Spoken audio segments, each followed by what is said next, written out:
Mr Corbyn, Lib Dems and the SNP put forward election plans for the 9th of December. They say this is contingent on Brexit being extended to the 31st of January, and Boris Johnson's Brexit deal isn't discussed and voted on in the run-up to this election. Is Labour going to back this plan? I think it's a bit of a stunt by the Lib Dems and the SNP. The reality is we've got to have no deal completely off the table and that whole threat removed before anything else, because of the danger to our economy, to jobs, to trade, to medicine supplies.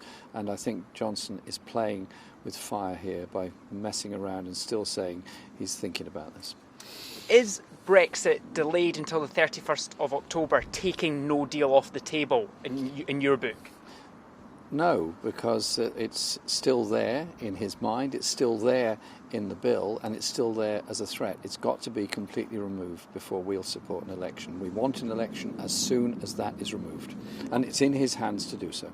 But Boris Johnson isn't going to remove no deal completely. That's one of his policies, that no deal must remain an option. So under your policy, Labour's never going to back an election? Unless Parliament can reject no deal emphatically, which obviously I hope it does. And that's why we opposed his high-speed examination of his bill and wanted sufficient time, not weeks, just sufficient time, a few more days, weeks maybe, to just look in the details of that bill, because no deal is a real danger to everybody's jobs. Okay. Under Labour's Brexit plans, you would negotiate a Brexit deal, put that back to the people with the option of Remain and the option of what you say is a credible deal, close to the in the customs union, close to the single market.